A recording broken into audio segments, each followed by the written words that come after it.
We are in the country in Williamston. Our guest is Marion Middleton, who grew up here, who served on city council, taught in our schools, and now is enjoying the life of leisure as a retiree.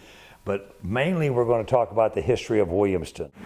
Why is Williamston here? Williamston is born of water.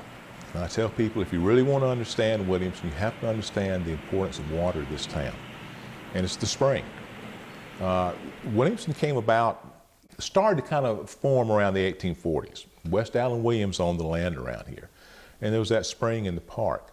At that time in the United States, springs were really big. You know, people believed that if you could go take the water, it would cure whatever. Don't think it had a real big effect on tuberculosis, but, you know. Who knows? Who knows? It could have. Dr. Dwight Smith was a big fan of this water. That's all he would drink, this water. It has a little bit of lithium in it, which is still a medicine they use for mental illnesses and so forth today. It wasn't there in medicinal qualities, but Dr. Smith always said it couldn't hurt. Right. Everybody needs it. Were the Indians here originally? Yes. I found arrow points all over this property here. So they certainly, Indians would have known the water was there because that's the basis of life, and they would have known that water was there. West Allen Williams, in a very generous donation, donated the park and about 20 acres of land to the town. Now, who is that person? West Allen Williams was the one who owned it. And why was he here? He had property, he had land around here. He had a plantation right across the river over there. And he was not a very wealthy man. When you're a senior at Palmetto, what options do you have as you anticipate furthering your education? At that time? Yep. At that time, we used to make a joke, are you going to college somewhere, or are you going to Kendall College? And that meant you were going to the mill at Pelzer.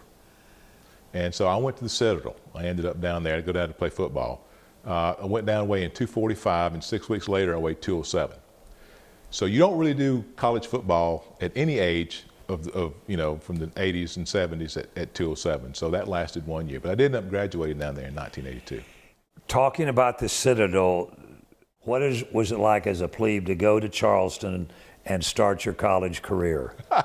People would ask me that question. I would say, imagine hitting yourself on top of the head with a hammer for 4 years. It feels good when you stop. I loved it, though. I mean, I didn't like it when I was there, but the joke among alumni is you really love the school after you graduate. Sure. And it did so much for me. It taught me perseverance.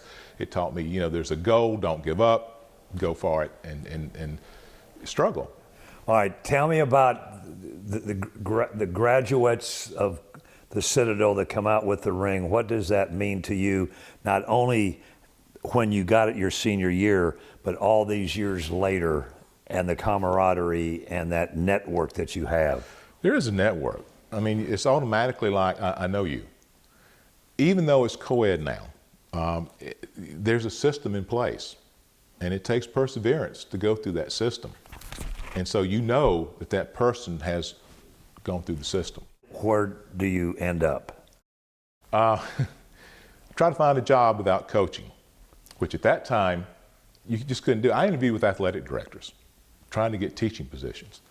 And so I ended up back at Palmetto High School teaching, and among my former teachers.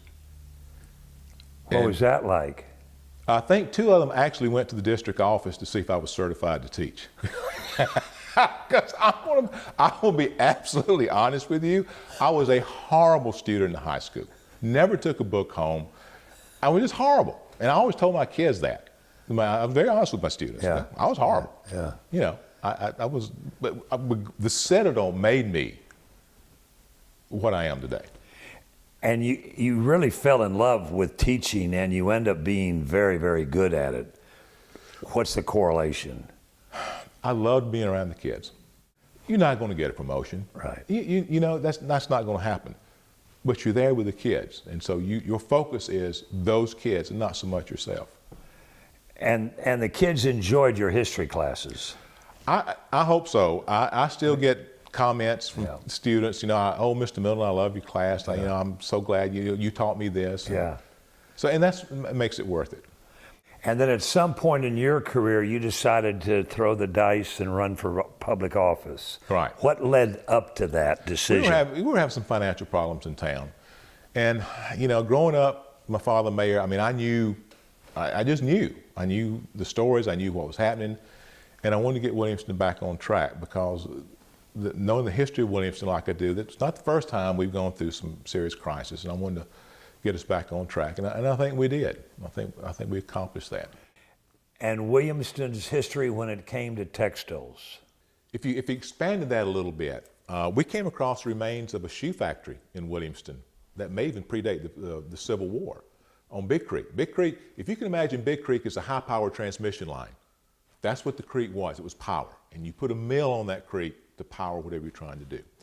So there were a few little mills on there, grist mills. There's been a grist mill on that creek. There was probably one for like 75 years. The textile industry, actual textiles, came to town in about 1900 with the Gossett Mill, which is Academy Street and up in that area. And it ran probably for 80 years under different companies, but I think in the early 2000s it shut down. And now Milliken and Company built one in 1950. In the 1950s, I think it was Startex or something. It's still there, run by Milliken and Company, near where the old mill is, but it's still there. And at one time, Williamston bottled their own soft drinks? Around 1900, we had a bottling company. And I've read somewhere one of the flavors was celery cola. And how long did that exist, the bottling? It wasn't very long. Jack and I think that probably one of the floods took it out because it was right there on the creek. And they probably had a well that they pumped the water out of. And you found some artifacts I from found there? some of the old bottles there. And several people dug around there. It's where the fire department in Williamston is now. The fire department used to be a bottling company. Well, it's built on the site of the bottling company. So we dug all around there where they were doing that and found a good many bottles. Is there another part of your history research that would surprise people about Williamston that we don't commonly talk about or know about? We're constantly fascinated by the things we find out. There are people from Williamston that hold patents on different things that have been invented. If I'm not mistaken, the White House barber for Reagan and Nixon and Carter was from either Pelzer or Williamston. The education that was in Williamston, not just the Caroline School of the college, but there was a male academy here, there was a female academy here. Your earliest recollections of being a part of Williamston go back to where?